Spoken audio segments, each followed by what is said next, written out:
of cool to have a little MAGA tree and have ornaments supplied by the audience. But if you've got a MAGA Christmas tree, send me the picture of it at 800-655-MIKE. Look at all these MAGA trees coming in. Here's North Carolina, big red, white, and blue. There's Trump signs and a big American flag and beautiful red ribbons. That's really sweet. Look at this from Arkansas. Red, white, and blue tree. America. Oh, I love that. Getting a whole bunch of MAGA Christmas trees being sent on the MyPillow text line, which is 800-655-MIKE. And again, if you're watching right now on Salem News Channel, here's mine. Mine isn't as elaborate as the ones you're sending me. It's just a tiny little red tree. See it there in my dining room. There's a text from Carol in Michigan. I love your beautiful travertine. How do you say it? Travertine floors? Travertine, yeah. My condo has travertine floors, which I like a lot. I love my condo. I'm in this back and forth about selling it, not selling it. I love every bit of it. She said, I love your travertine floors and your wall coverings. Yes, I'm very blessed. I've got a beautiful home that if Trump comes through with the portable mortgages, oh, that's a game changer. I will be in that condo till the day I die. They'll have to carry me out of there when I'm hopefully 99 years old. For people who were lucky enough, like I was, to get a 2.75% interest rate on my mortgage, and I could downsize and maybe get another place with the same terms of my existing mortgage, Trump's right on that too. And I think he's right on the 50-year mortgage. If you don't want to, people are like, this Tom Giovanetti or whatever his name is in Dallas, it's a terrible idea. He posted on my X account. Wait a minute, why is it a terrible idea? You're 25 years old, you got a job, you want to buy a home, you can't afford the terms of a 30-year mortgage. Almost nobody exercises the whole life of a mortgage. You move, you sell, you can refinance, you can do all kinds of things with a mortgage. Why not a 50-year mortgage and have more affordable terms and be able to have a monthly payment that maybe doesn't break your back? Look, Trump's throwing out some great ideas to try to make life better for the American people, and that's what he's all about. I don't even understand what the objection is. And the portable mortgages, apparently they do it in other parts of the world. Not that we want to be like Canada, but Canada does it. You've got a mortgage. You're locked in. I've got a 30-year fixed mortgage at 2.75%. I'm so lucky. And I'm sorry if your mortgage rate is 6, 7, 8, 9%. I hate to brag, but I'm very fortunate. I got in right at the right time, and I got a 2.75% rate.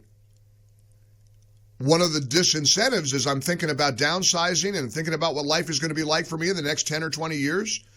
I don't want to sell this condo with its 2.7, pay that off with its 2.75% interest rate, and then have to turn around and get a 6 or 7% interest rate. Even in a smaller house, I'll be paying more money a month than I am now. I pay more in my stupid property taxes in Florida and my HOA fees than I do my monthly mortgage payment. So a portable mortgage, what's the downside to that? I also don't understand why anyone would object to Trump's suggestion of a 50-year mortgage. But Bruce disagrees with the president on this. Hey, Bruce, welcome to the show. How are you? Good morning, Mike. Thank you. Yes, sir. Yeah, that 50-year mortgage is an absolutely terrible idea. Why? I mean, why? Well, because you're asking people to go back younger and younger, possibly to get further and further in debt. You've got you were around in the 80s, but not in the building business in the 80s.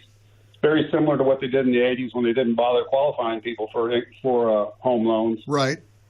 And the construction industry absolutely blew up. And a good example of the 50-year mortgage, think about it's also going to increase housing prices.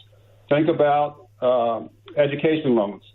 why has education exploded so much? The cost to get a college education, because people are giving away free money to anybody and everybody that qualifies. That's an entire. But wait a minute, Bruce. That's an entirely different issue. That's apples and oranges. And here's the thing that I don't understand. When you first of all, people money. People that can't afford it, you're giving them money. Baloney. No, you're not. You're extending. If they have a 30-year mortgage and their payment is $1,400 a month on a 30-year mortgage, and they get a 50-year mortgage and their payment is $700 a month, that makes their month-to-month expenses so much easier to attain, and it puts them within their budget. And of course the bottom line, Bruce, and you got to know this: nobody outlives their mortgage. It's not that, Mike. If somebody makes it easier for you to buy something, the retailer on the other end is going to raise their prices. Do you think the banks are not going to have to raise the price? They're going to make more money on the longer interest payments. That's a given. I understand that, but you need to talk to people. You need to talk to builders that didn't survive or survived the 80s. Well, this is unprecedented. You don't have anything to compare it to, because no one has ever floated the idea of a 50-year mortgage before. And here's what I never understand about people who think something like this is a terrible idea. Then you know what, Bruce? You don't want to get a 50-year mortgage. Don't get one. Don't get one. But for somebody, this could make the difference between home ownership or not home ownership. If somebody could afford a $700 a month payment on a 50-year mortgage, but they can't afford $1,200 a month, you're going to let people become homeowners that ordinarily couldn't be homeowners, Bruce. Mike, a 50-year mortgage is not going to make that much of a difference. And for the first 20 years of the mortgage, you're going to be doing nothing except paying interest. That's on them. That's on the consumer. Well, and that's what we say. It's on them about student loans. Ultimately,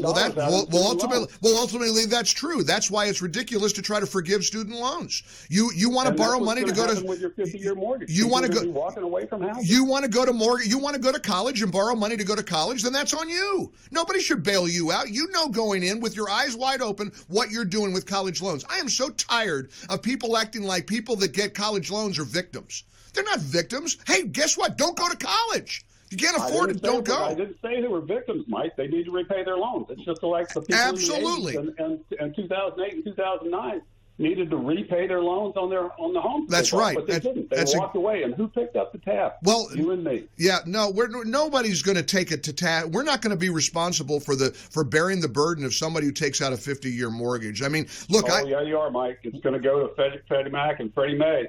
It's going to go.